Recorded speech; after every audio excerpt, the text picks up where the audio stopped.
They even use matchmakers informally today in Japan. But back then, there was only a small window for men who were working on the plantations in Hawaii to get their brides over there. That's Lori Matsukawa, former longtime anchor reporter at King 5 here in Seattle, and now children's book author. Coming up, we're going to talk with Lori about her recently released children's book, Brave Mrs. Sato. Welcome, everybody, to Chino Y Chicano. I'm Matt Chan, the Chino. I'm Enrique Serna, the Chicano. Lori's been busy not only doing children's book, but active in the community. She's also working on a memoir. So, Matt, think you could ever write a book? Well, you know, if it was in the form of a Mad magazine, I think probably that would be appropriate. I think I could do a pamphlet maybe, but, you know. Yeah. A triple fold out. Yeah. But, you know, it takes a lot to do this. And if you, Lori's children's book and this story, it's a beautifully illustrated. She hooked up with a great illustrator named Tammy Yee. And the story, the pictures are wonderful. They are. And the illustrations, I think, particularly for a children's book, are very key. And but the story also goes back to her own childhood. And it's great that she has been able to kind of bring back kind of that memory and now create this children's book that she's getting a lot of play out there in the community. So good on Lori for doing that, I think. Oh, I know. You know, she's got a lot of energy. You know, she was our first guest on the podcast. And that's right. She's still cranking it up. So kudos to Lori. Yeah. And she's also working on a memoir. And we're going to talk to her a little bit about that. And also about how this children's book idea all came about and how she made it happen. Here now is our conversation with Lori Matsukawa. Lori Matsukawa, hey, welcome back. You've been here before with us. Yes, I have. Thank you. Yeah, you were actually our very first interview that we did when we kicked this off. So our podcast. So thanks for coming back. But you come back as a children's book author of the book Brave Mrs. Sato. So tell us about how this came to be, because we knew when we talked to you before that you were going to write a memoir, but where did the idea of coming for writing a children's book come from? Writing Brave Mrs. Sato was something that was in the back of my mind for decades, really. About 15, 20, almost 20 years ago, I first learned about this picture bride phenomenon. And Mrs. Sato, the character in this book, is a picture bride. And then I learned that my own grandmother was a picture bride. My mom's mom was a picture bride. And so I decided to write a book to do a couple things. One, introduce the concept of picture brides to the readers. And two, to encourage readers to listen to this story and think of their own family origin stories. Every family has a story like this. Something that's in your family history that should be written down and passed on to the future generations. Yeah. And so, it's cultural because of the fact that, I'll explain what a picture bride. Yeah, okay. Because most cultures, it wasn't picture bride, but it's matched marriages or arranged marriage, right? I mean, the modern of like falling in love is a modern phenomenon. Right. It's very much so. And so this was something that happened largely to my grandmother. This was my grandmother's story. She was in Japan. My grandfather was looking for a bride. He was working on a sugar plantation in Hawaii. And so he writes back to Japan and asks the village to find him a young woman to marry. And so the matchmaker goes to work and starts interviewing families in the village, comes up with a candidate. They exchange photos. And then that's how they basically meet, is through the matchmaker and their photographs.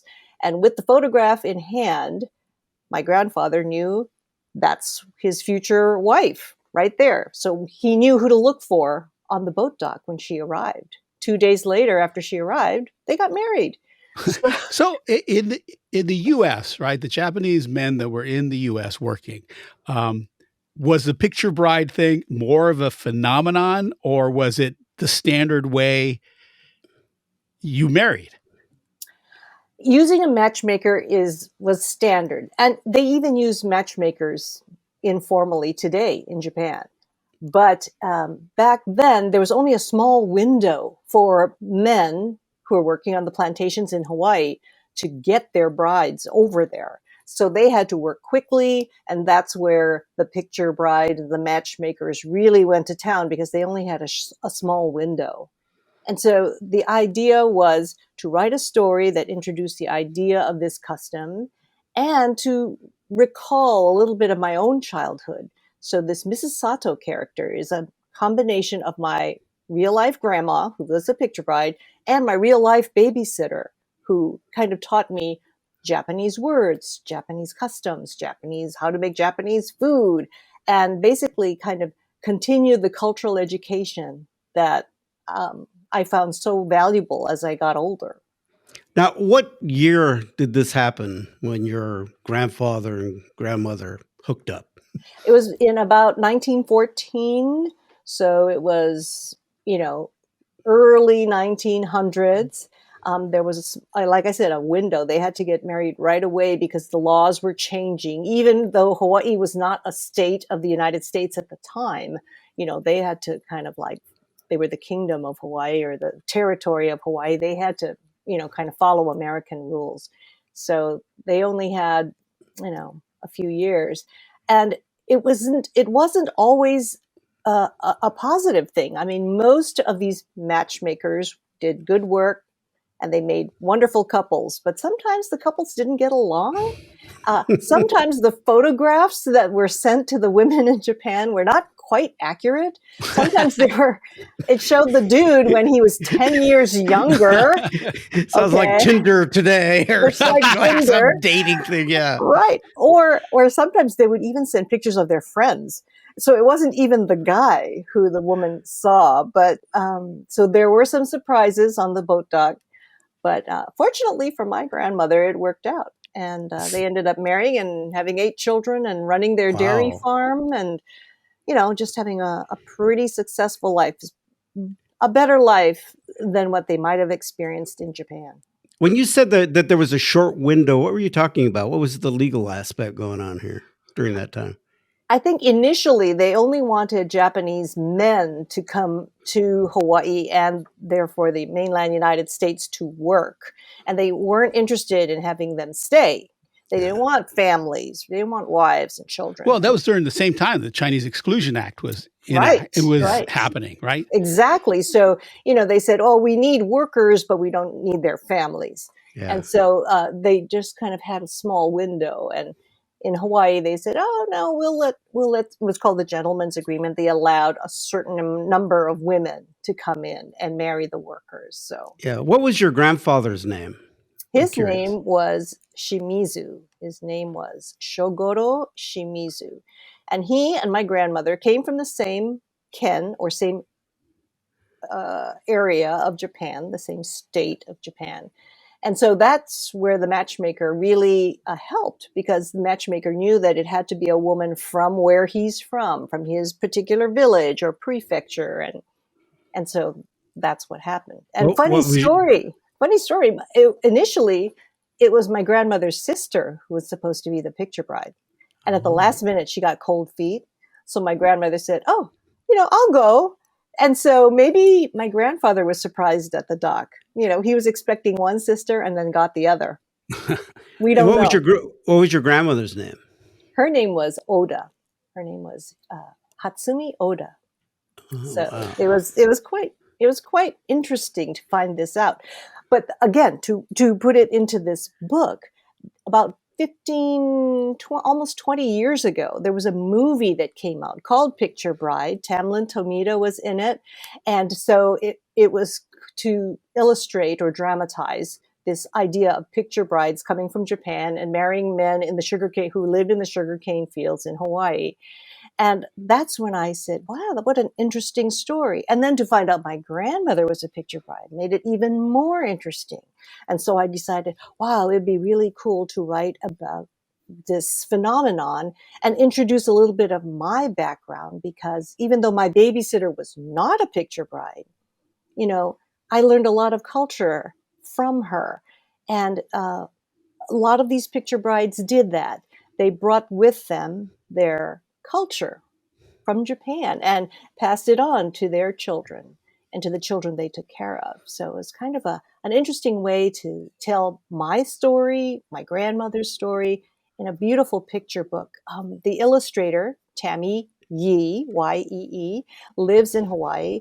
And so it was great working with her because when I told her, she had a big mango tree in the back of her house, Tammy knows what a mango tree looks like. And then we talked about the era. The pictures are so perfect for the time and place. You can tell that this house is from 1960 Hawaii. It's an older plantation style house. The furniture is older plantation style furniture. The zabuton, which is the flat cushions that are used when they sit on the floor, are throughout her living room. Even the candy dish she has on her table is the lacquered red and black Japanese candy dish that you see in every household, And so it was really amazing working with Tammy because she knew the era, the place, and made illustrations that spur conversation. Hopefully, the illustrations are amazing. Yeah, they are. They're really good. They're really good. And the cover on the book is, it's striking to me. I want to go back and ask you about your grandmother.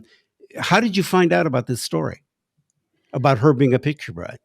I found out through my niece, of all things. My niece was writing a school assignment about family. And my mother told my niece, oh, your great grandma was a picture bride. And so my niece wrote about it. And I said, hey, I didn't know that. So I guess through a roundabout way, I learned it through my mother. And she says, yes. And so when I went to look up some of the documents, when I was writing my memoir, I went back and looked through some of these documents. We found her name on the ship's manifest when she came over, and we found her marriage certificate in the territory of Hawaii. And yep, she landed on a certain date, and 2 days later, they were married. So I actually have documentation of her being a picture bride. It's interesting because your parents were born in Hawaii, right? So yes. were they born during the time when Hawaii was a state?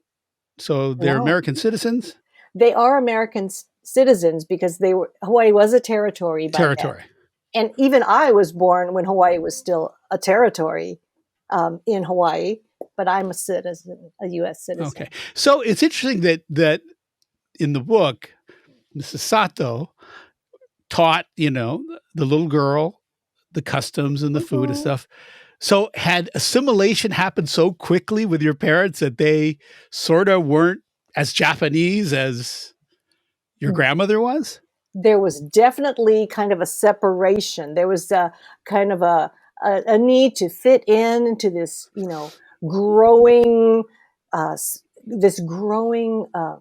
territory called Hawaii. There was a need for people to, take part in this beautiful American experiment. Statehood was on the horizon.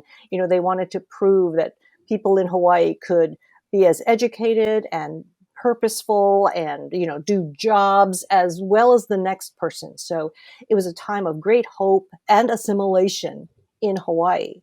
But back then, there was so much Japanese immigration that in the 30s, and leading up to the 40s, the attack on Pearl Harbor, almost 3/4 of the population of Hawaii was Japanese because there had been so much immigration. There was such a need for workers in the sugar and pineapple fields that there was this huge population there. And so they welcomed the men and they kind of reluctantly welcomed the women, and the families first went there thinking we would work in Hawaii and then go back to Japan, right? That was always the plan. But then they found that, life was pretty good in Hawaii. And so they stayed. And that's where this story kind of picks up. It picks up in this second and third generation of people who lived in Hawaii and but still treasured and held close their Japanese traditions. Now, Japanese traditions generally pass down more through women, because I can't imagine Japanese guys like saying like, oh yeah, no, on New Year's you have to do this or whatever. They're just like, whatever, just bring me some booze.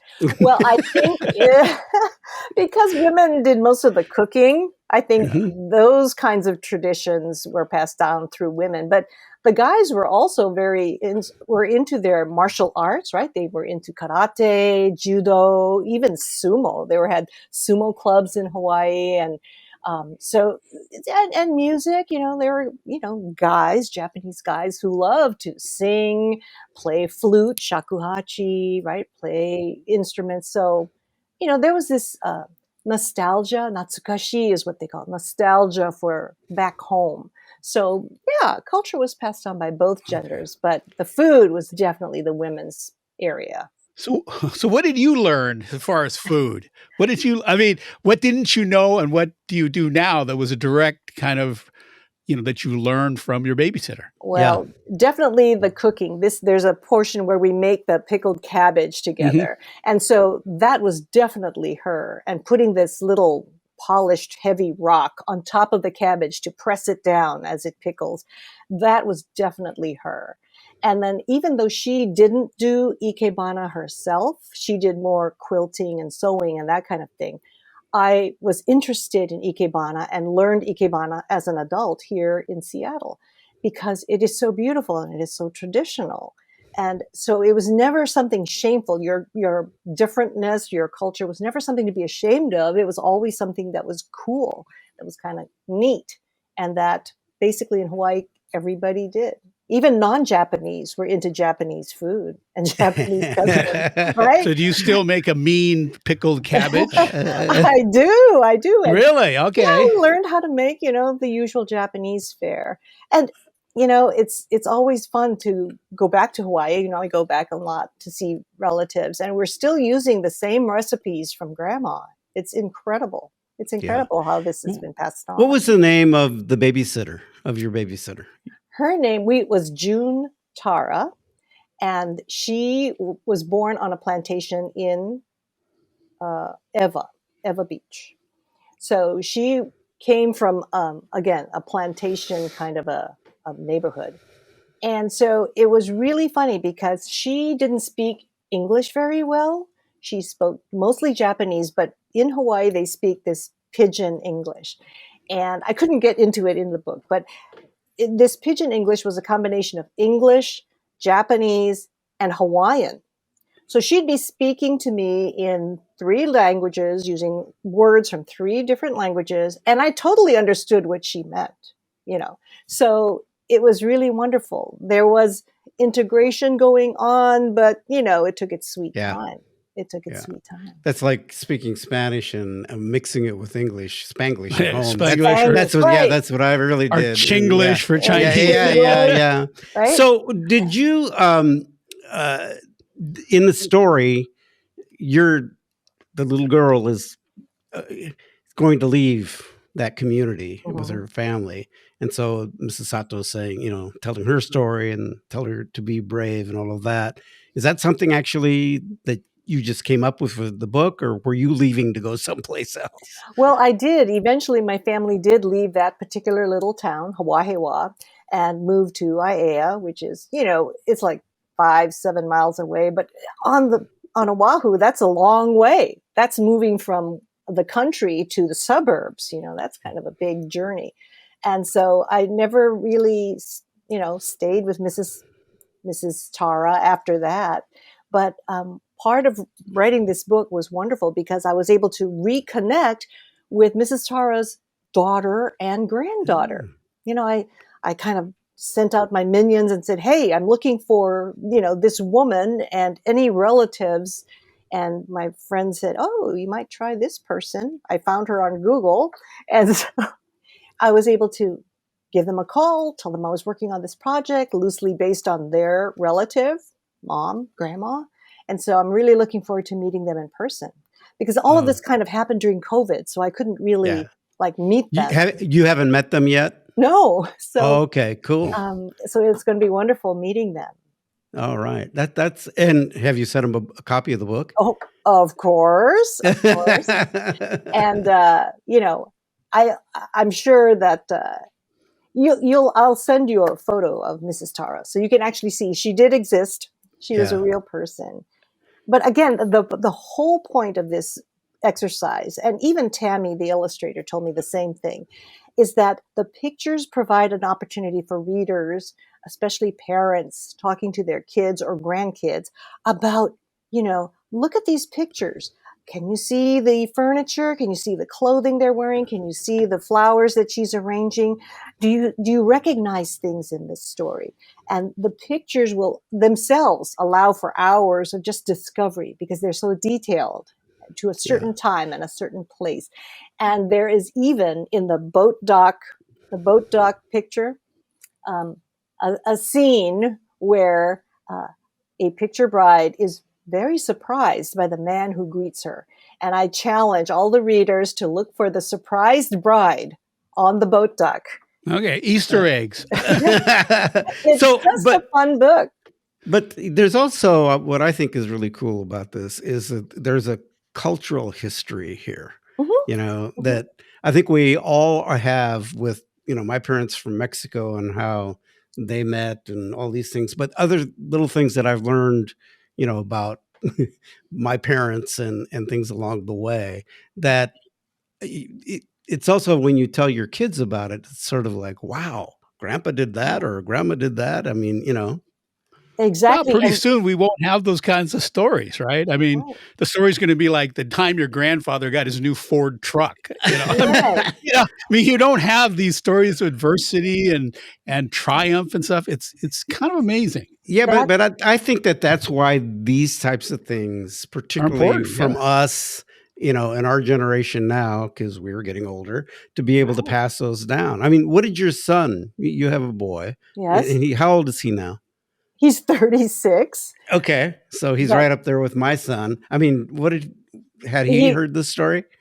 He heard of it when I told him about the book. He says, what are you up to, Mom? Oh, I'm writing this book about a picture bride. And then he goes, oh, picture bride.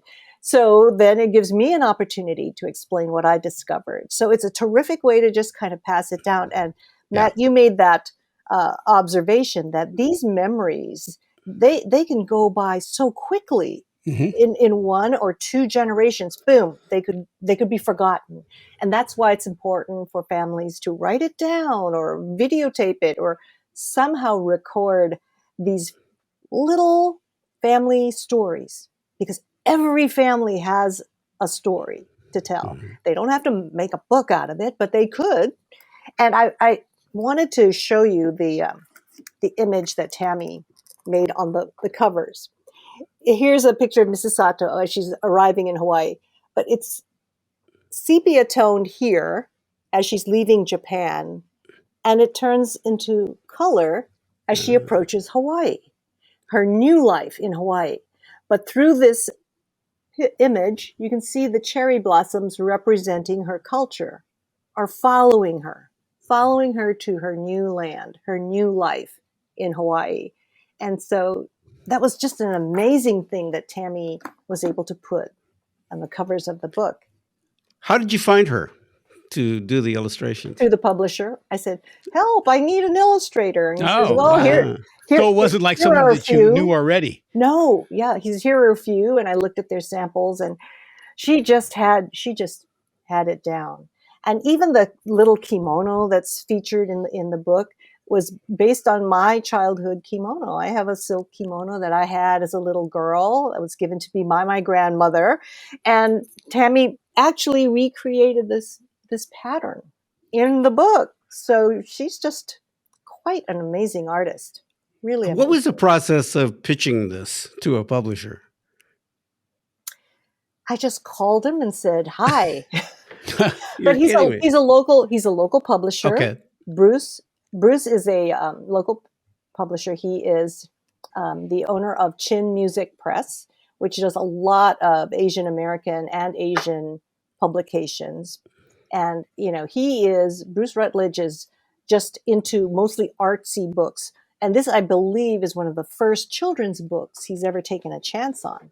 But I said, Bruce, this is a compelling story, and it can relate to every family, because every family has a story like this. And my ultimate goal is to share it with kids in elementary schools. So I'm trying to get, service clubs like the Lions or the Kiwanis to embrace it as a project, and maybe, purchase books for local elementary schools and spread the idea of family history that way, so that, all the elementary school kids out there would say, oh, what an interesting story. I wonder if I should talk to my grandma or my grandpa about something, right? See, all those years of pitching stories to people in News newsrooms. directors. So So you've got that ability and using it in a different way. So tell us, hey, about the memoir that you've been working on. You had told us, when we did the first episode with you, that you were working on. You were going to, at least at that time, start. I don't know if you had already started. Right. I started the memoir in just after I retired. So in maybe 2019, 2020, I started writing it and researching it and everything. It's still in the editing process. It's gone through a second edit. And so I'm trying to finish it up. Who knows? Maybe it'll be done by next year, but who knows? I have no idea. Has there been any kind of PTSD reliving the stories? I have to say, I was quite pleased with the trajectory of the book, because it starts with this childhood in Hawaii, sort of like as outlined in the Mrs. Sato book. And when you're growing up as a little kid in Hawaii, going to public schools, you don't know about the big wide world out there. And I wondered as a kid, what lies ahead for me? Why am I here? Right? Everybody wants to know, why am I here? What's my purpose on earth? And so it was just amazing to think about, here's my picture bride grandmother and the family and how I was raised. And this crazy opportunity comes up, being Miss Teenage America when you're only 17, traveling a lot, being exposed to what America could be and is. And then, going to college, which was traumatic. Talk about PTSD. I just got back from a college reunion, and boy, sometimes the memories aren't that good, because I was just this little gal from Hawaii, public schools, thrust into a college, Stanford University, where there were millionaires' kids who had it all, who had it going on, who are super smart. And you get this imposter syndrome, right? Like, okay, I'm the admissions mistake. I'm not supposed to be here. And then this career that exposes you to even more diversity in a community. And yet, when I first started at King and Como, there weren't that many women working in journalism, much less women of color. So this memoir is kind of like a little historical voyage when it comes to women, when it comes to women of color, when it comes to, communities of color. And then it ends with, I reconnect with Japan, because I always felt, kind of like, I'm American, but this Japanese culture kept coming back. And I wanted to know, okay, am I Japanese, Japanese American? Am I just American? And so it was a great exercise. And You're all of the above. You're all of the above, yeah. I want to mention here that Lori and I, along with Connie Thompson and Essex Porter, who used to work at Cairo, and we taped a conversation through Natus. It was arranged by Nicole Sanchez Newman, who is she still the president of Natus? I think, isn't she? Or maybe she was. Was right, but of the chapter, Northwest chapter. Anyway, so they had done some short bits with us about diversity and being trailblazers in the business, but she did a longer conversation with us. It's going to be part of I think, an hour documentary that she's doing on. And we had a pretty healthy conversation about some of the things that we experienced as people of color here in the Seattle market, and just the things as sort of the first folks that were coming into the business during a time when they were trying to bring more diversity. and I guess still trying in many ways. But that was a very interesting conversation that is going to, I think they're hoping to have the documentary out there sometime in December or after the first of the year. But you know, you were a real trailblazer in what you did. I think all of those, you know, you, Enrique, Connie, Essex, and just a whole number of people of color really did break down barriers and encouraged the next generation. I mean, how many times have people stopped you, right, on the road and said, boy, Enrique, because I saw you on TV, I felt like I could do this job too. And they were inspired to go into media or television or radio. And so it really makes a difference. And so that's kind of like the working title of this memoir I have. It's called The Importance of Being There. Because that's what it comes down to. That's what it was. Yeah. You just have to show up. Sometimes you just have to show up and be there. Yep. And power through what can be at times a lot of challenges. Not always of your making, but just that the challenges of us being there was a really big thing, part of all of this too. So, hey, listen, it's good that, I mean, it kind of comes full circle that your book, it's really important. I mean, you know, it may be just a kid's book, right? But it's important because if anyone's been to a classroom these days for kids, the diversity is crazy. So their stories are not our stories. They're completely different stories that are more like your story than what we think is America, because America is changing, and the diversity in the classrooms and the diversity of the population is shocking in a good way, right? And so I think stories like this to say, yeah, my grandparents, my parents, they had the same experience. And that's important because people always want to feel that they're special and different, but they also want to feel like they're the same. Yeah. Which sounds like a contradiction, but you're absolutely right. You know, it's making sure that people know that their existence is important, their history is important, and recording it. I think that's the journalism part of us, is that you write it down, don't forget it, because it's important. Right? That's really why I always tell people, I did this with my father. My sister and I sat him down and did a long conversation with him. I actually wish we would have done more. But he told us stories that we were just blown away. But the fact that we have him on video telling us how he came to America and the challenges that they, you know, and coming to a new country and having that, so that, you know, I want my kids to know that and understand that. And I always tell people, if you get that opportunity with your parents, you know, whatever, try to record it for your family history, because I think it's so important. Yeah. After writing this book, I'm getting kind of I'm getting kind of weird about it, because now that I know everybody has a story, I'll be standing in line at the grocery store and I'll look at some little old woman next to me and say, what is her story? I bet she's got, and I'll look at some little kid and what's that little kid's story? What's the home life like? And, you know, I know everyone has a terrific story. I just don't, you know, have time to tell everyone's story. Yeah, I think that's why storytellers will never go out of business. That's right. There's always going to be a story there. Hey, Lori Matsukawa, thanks so much for taking the time to come and talk to us about your children's book, Brave Mrs. Sato. It was written by Lori Matsukawa, illustrated by Tammy Yee, and look forward to reading that memoir when it comes out. And where can everybody get the book other than Amazon? They can pre-order on Amazon. They can also get it at Elliott Bay Books. And I'm trying to, and I believe I'm going to be available. They'll be available at Wing Luke Marketplace and around town.